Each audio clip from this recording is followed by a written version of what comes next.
understand the different segments of GPS, understand the basic ideas of how GPS provides a location on the Earth's surface, be familiar with causes of GPS receiver inaccuracy, and identify methods for improving GPS receiver accuracy.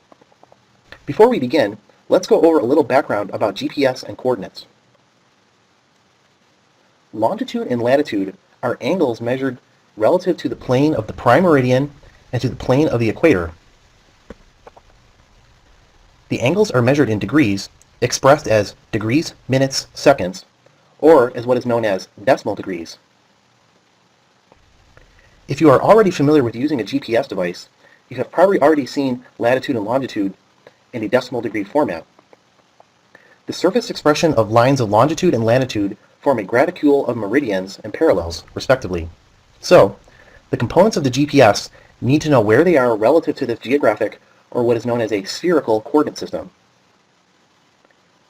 The space segment is a constellation of at least 24 satellites. Each satellite follows one of 6 distinct orbits around the Earth. Each satellite circles the Earth in 12 hours, thus ensuring the satellites are visible at any time, anywhere on the Earth. And the satellites are continually broadcasting codes to GPS receivers, a topic I will discuss shortly. The GPS control segment consists of a global network of ground facilities that track the GPS satellites, monitor their transmissions, perform analysis, and send commands and data to the constellation. The user segment is what you are perhaps most familiar with. The user segment represents the many applications of GPS technology to everyday use, such as those shown in this graphic. GPS can be what's considered an invisible technology in that it has become so integrated into daily life. Here is an overview of how GPS works and described in 5 steps. GPS is a ranging system. A GPS receiver, or the user, detects ranging signals from several satellites. Each transmission is time-tagged, and each transmission contains the satellite's position. The time of arrival is compared to the time of transmission. The delta t, or time difference, is multiplied by the speed of light to obtain the range. Each range puts the user on a sphere about the satellite. The intersections of several spheres yields the user position. GPS receivers calculate distances to the satellites as a function of the amount of time it takes for the satellite signals to reach the ground. The velocity of the radio signals, like other forms of electromagnetic radiation, is known to be the speed of light. To determine the time difference between transmission and reception, the receiver must be able to tell precisely when the signal was transmitted and when it was received. GPS satellites are equipped with extremely accurate atomic clocks, so the timing of the transmissions is always known. Receivers contain cheaper clocks. To make sure that you understand these ideas, the following is a simple video that I think you will find useful for understanding the concepts behind how GPS locates positions on the Earth's surface. To locate itself, a GPS receiver must find the distance to 3 satellites of known positions. If the receiver finds that it is X miles from one satellite, it knows that it must be somewhere on an imaginary sphere, with the satellite as the center and a radius of X. If the receiver can generate these spheres for 2 satellites, it knows it can only be located where the surfaces of the 2 spheres intersect. The 2 spheres overlap in a ring of possible receiver positions. By generating a sphere for a 3rd satellite, the receiver narrows its possible positions down to 2 points.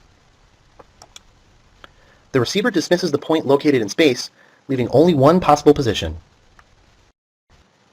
In addition to accuracy issues caused by the GPS receivers, there are several other items that can cause inaccuracy as demonstrated in this list. In the following slides, I discuss examples of common issues that cause inaccuracy in GPS signals. Atmospheric delay is the idea that the satellite signal bounces around when traveling through the ionosphere and troposphere. Because of this, the satellite signal has increased the time to reach the Earth and thus altering the ranging calculation that you learned about previously in this lecture, and ultimately altering the calculated position. A multipath error is the idea that the GPS signal is reflected off objects before reaching the receiver, thus again modifying the time the signal takes to travel from the satellite to the receiver. One obvious inaccuracy source is obstruction. GPS receivers do not work well in areas with too many obstacles, such as forests, cities, and steep mountains. The ideas behind differential GPS is that it is assumed two GPS receivers within the same area are receiving the same inaccuracies due to atmospheric delay or other issues that were previously discussed in this lecture. Thus, the GPS base station is set up on a well-known point location that can determine the amount of error being received and calculate a correction by comparing the actual well-known position with the calculated position using data linkages. The base station can then send corrections to the mobile receiver so that the mobile receiver is recording the correct position. The second method for improving GPS accuracy is Wide Area Augmentation System, or WAAS. It is a system of satellites and ground stations that provide GPS signal corrections. The following is a description of WAAS taken from the Garmin.com website. WAAS consists of multiple ground reference stations positioned across the United States that monitor GPS satellite data. Two master stations, located on either coast, collect data from the reference stations and create a GPS correction message. This correction accounts for GPS satellite orbit and clock drift, plus signal delays caused by the atmosphere and ionosphere. The corrected differential message is then broadcast through one or two geostationary satellites, or satellites with a fixed position over the equator. The information is compatible with the basic GPS signal structure, which means any WASP-enabled GPS receiver can read the signal.